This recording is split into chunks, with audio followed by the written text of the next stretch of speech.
E aí, tudo bem com você? Bem-vindo, bem-vinda a este canal. Nesse vídeo, trago para você conto de terror. Se você gosta desse gênero, curta, compartilhe e não deixe de se inscrever se não for inscrito. Muito obrigado!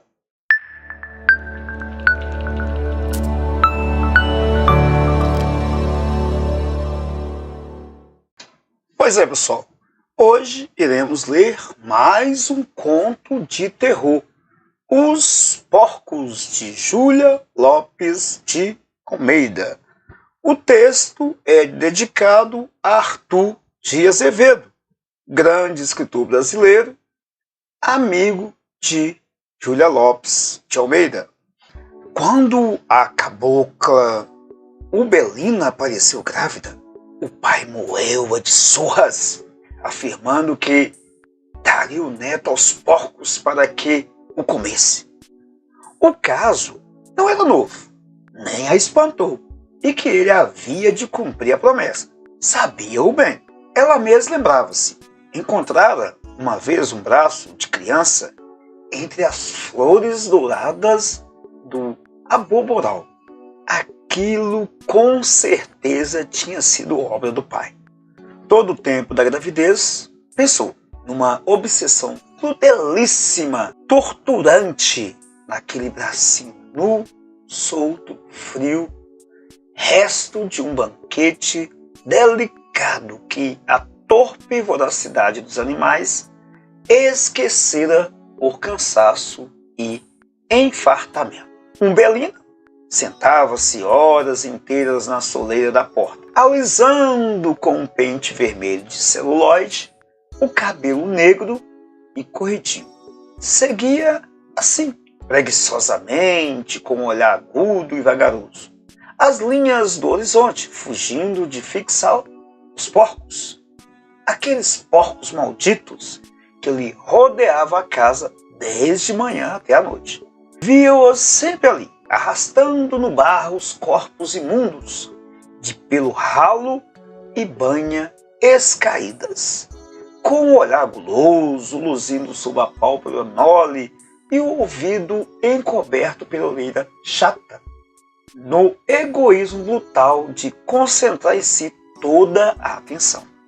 Os leitões vinham por vezes, barulhentos, e as cambalhotas envolveram-se na sua saia, e ela sacudia-os de noite, batendo-lhes com os pés, dando-lhes com força.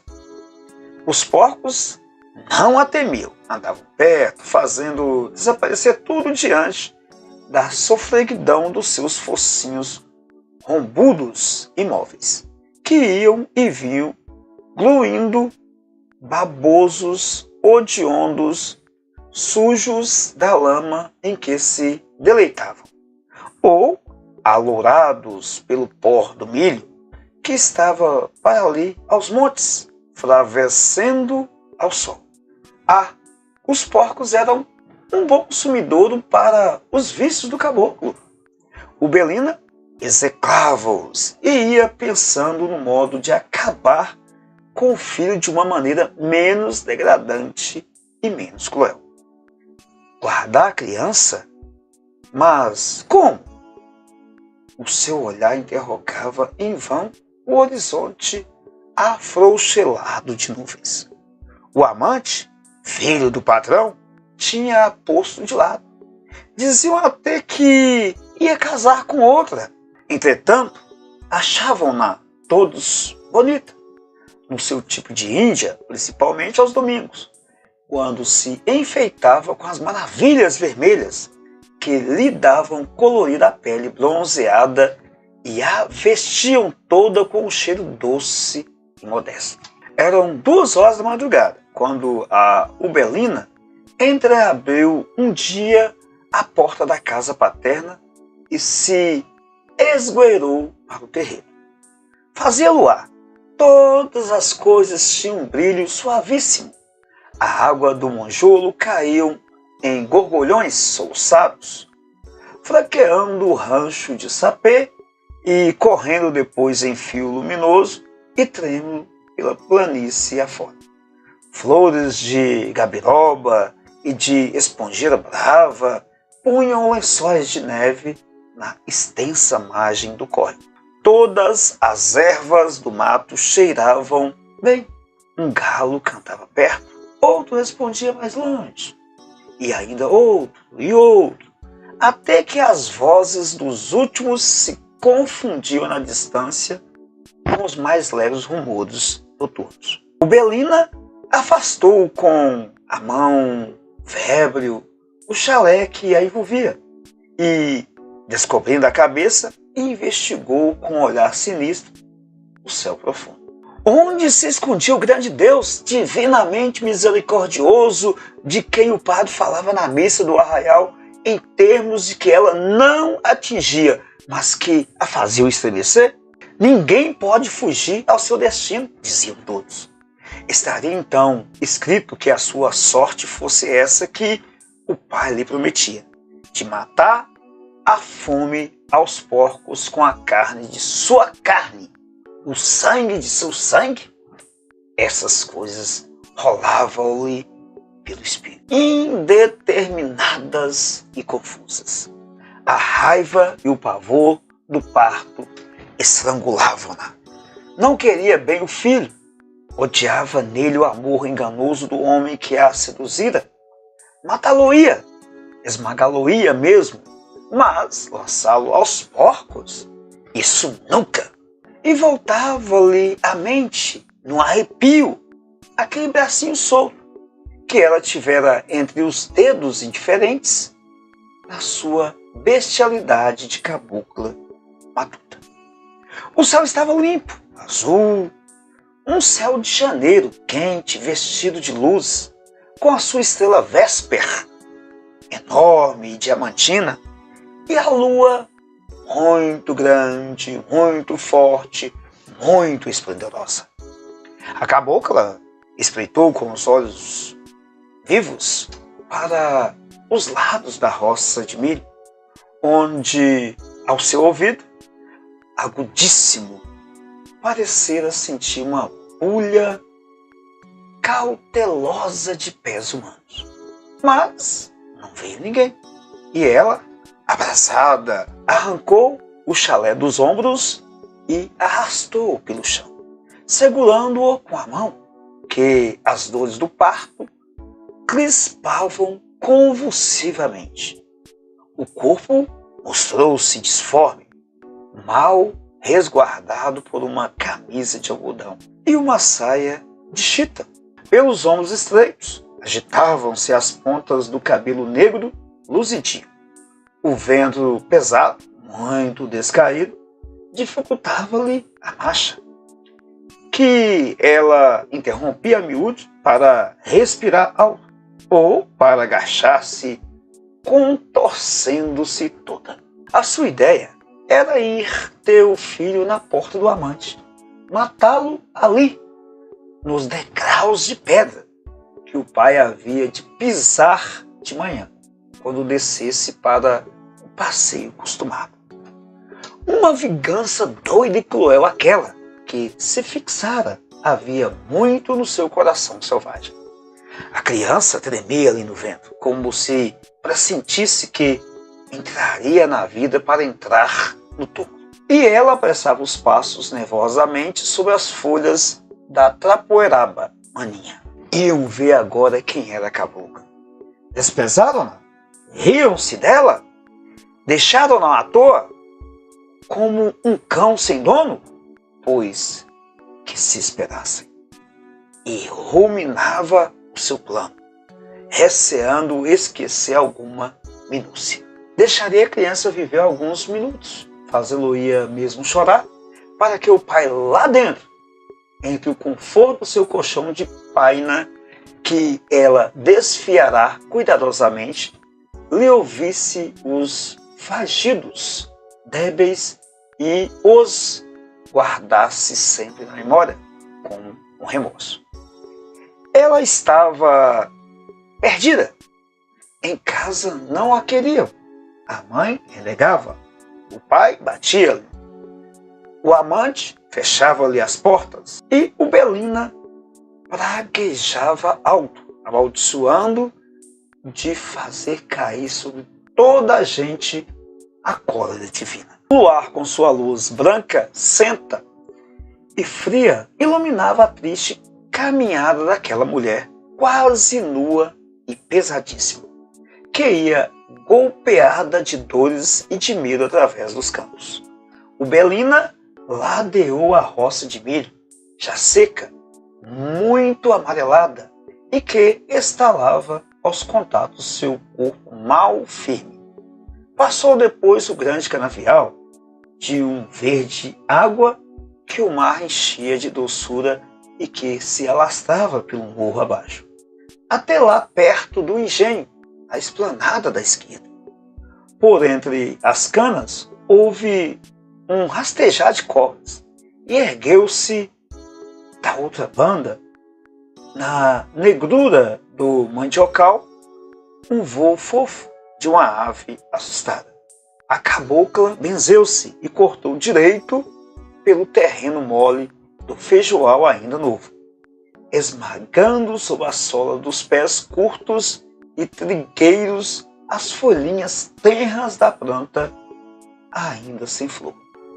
Depois abriu lá em cima a cancela, que gemeu prolongadamente nos movimentos de ida e de volta, com que ela a impeliu para adiante e para trás.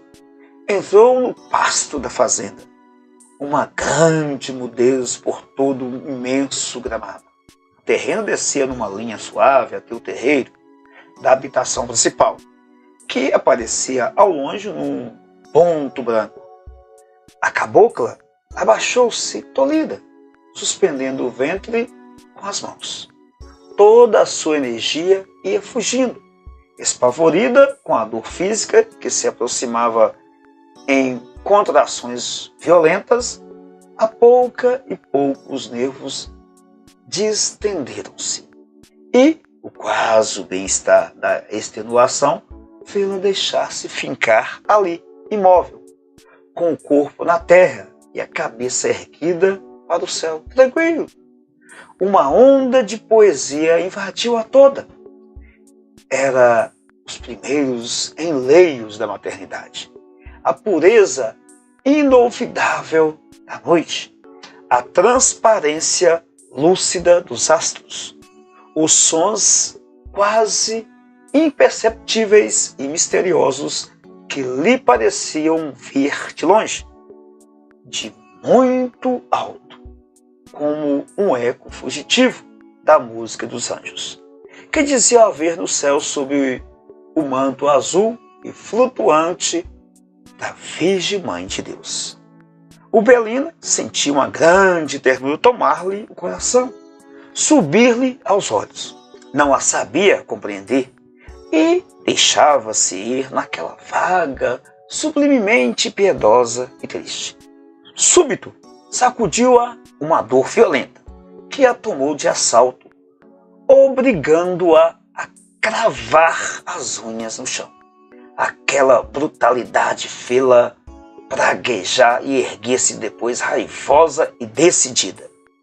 Tinha de atravessar todo o comprido pasto, a margem do lago e a orla do pomar, antes de cair na porta do amante.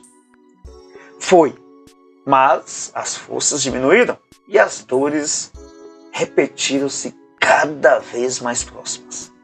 Lá embaixo aparecia já a chapa branca, batida do luar das paredes da casa. A roceira ia com os olhos fitos nessa luz, apressando os passos cansados. O suor caía-lhe em bagas grossas por todo o corpo, ao tempo que as pernas se lhe vergavam ao peso da criança. No meio do pasto, uma figueira enorme estendia os braços sombrios, pondo uma mancha negra em toda aquela extensão de luz. A cabocla quis esconder-se ali, cansada da claridade, com medo de si mesma, dos pensamentos pecaminosos que tumultuavam o seu espírito e que a lua santa e branca parecia penetrar e esclarecer. Ela alcançou a sombra com passadas vacilantes, mas os pés inchados e dormentes já não sentiam o terreno e tropeçavam nas raízes de árvores, muito estendidas e salientes no chão. A cabocla caiu de joelhos, amparando-se para a frente nas mãos espalmadas. O choque foi rápido e as últimas dores do parto vieram a talhar.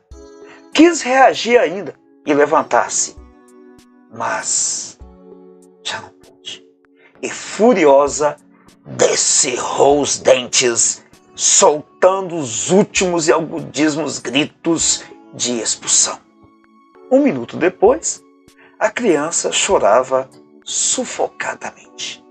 A cabocla então arrancou com os dentes o cordão da saia e, soerguendo o corpo, atou com firmeza o umbigo do filho e enrolou o chalé, sem olhar quase para ele, com medo de o amar.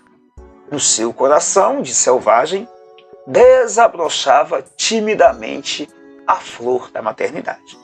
O Belina levantou-se a custo com o filho nos braços, o corpo esmagado de dores que lhe parecia esgarçarem-lhe as carnes. Não obedecia à sua vontade.